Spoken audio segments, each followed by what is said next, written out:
actress, how do you find the balance between portraying a real person and dramatizing the role for on screen? Um, I, I kind of approach characters similarly, except with a real person, you have a cheat sheet of information about who they are and the life that they've lived. Um, and it's a source of inspiration of how to build a character, whereas with fiction, you are pulling from your imagination.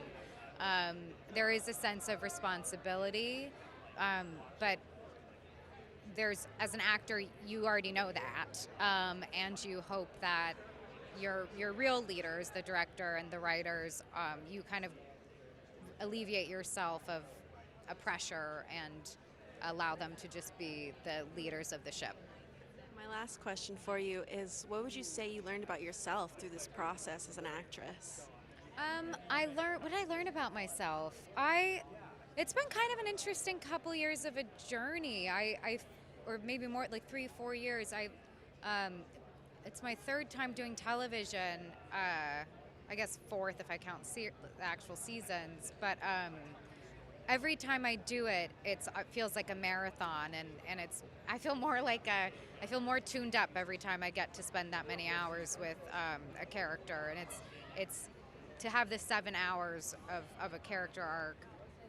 Yeah, you learn a lot about attention to detail in a way that I want to bring with me for any jobs that are a fraction of the time.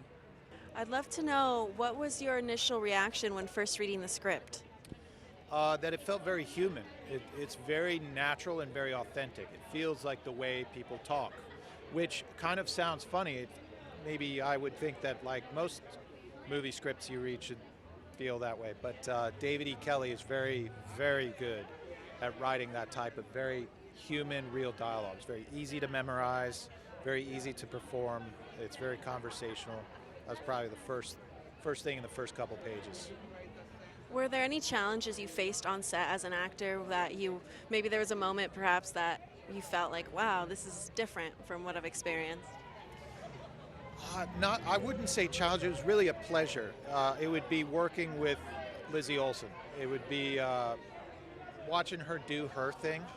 She's one of the best actors I've ever worked with, hands down. An amazing professional and amazing at the craft. So really, I had to sharpen myself to keep the company, And so being able to do that, getting to do that with her, it's probably the most interesting challenge, the most rewarding part of it. Yeah. My last question for you is what would you say you learned about yourself as an actor on this project specifically? Man, I would say I'm trying to grow the part of myself that can play a role, the role player. That would be a detachment of my own true self from the material. It's something that I've always been interested in and attempted to do. And on this one, I got the opportunity to play somebody who's really not very much like me at all. And so it was a great time to be able to separate myself and play a role. I would love to know what drew you to the role and what were your initial thoughts when reading the script? Nicole Kidman is the first person who told me about the script. She called me, I think, the night before I got the script to tell me about the part. And I had worked with David Kelley before. I love everything he does. And then I was really so drawn in by the story. I couldn't believe that it had actually happened, but it did. And it's so compelling, and I really wanted to help tell Betty's story. First question for you is what drew you to this project?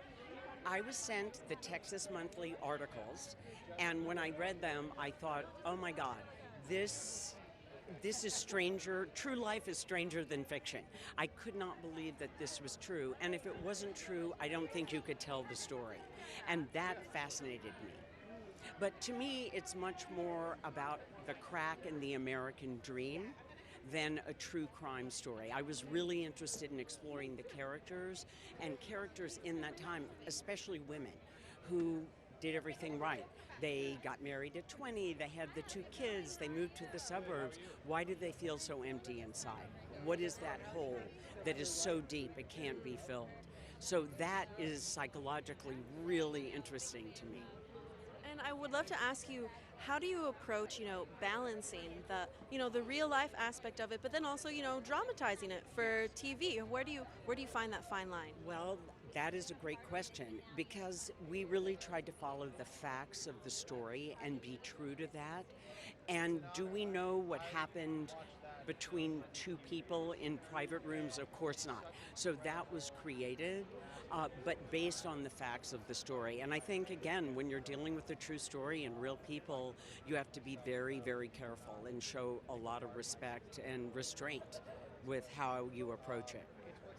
What would you say, my last question for you is, what would you say you enjoyed most about this project throughout your career? Oh my goodness, this cast and this crew were just sublime. And the whole process of making it, also making it in Texas, was kind of an incredible experience. I'd love to hear about what was your inspiration when coming up with the composition for the series? It's interesting. Trying to come up with music for a story like this is it's complicated because you don't want to overstep, you don't want to overdo, you don't want to push the audience one way or another. You really want to just make it feel like what the narrative feels, and the whole thing feels very unsettled and uneasy.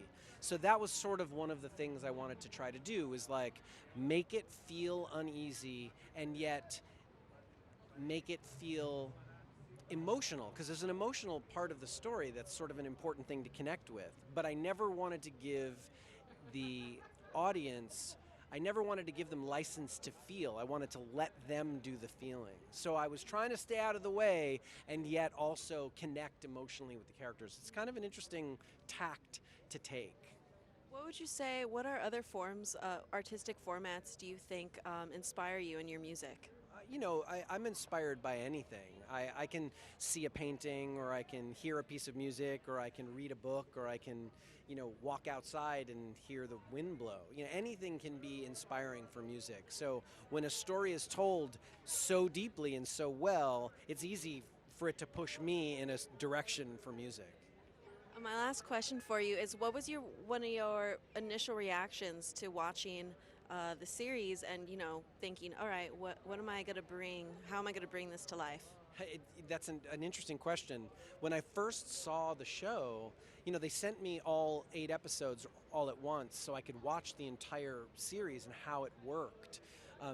And I was lulled into a sense of, it's an emotional storytelling at the very beginning, because there's this love affair that happens, and you empathize with that. You want to connect with that, and as it sort of shifts later in the early episodes, you start to feel more and more uneasy about the whole thing. So it was a little jarring, I will say. Like, as I was watching that first episode compared to how I was feeling around the 4th episode, it was kind of like, wow, 90-degree turn.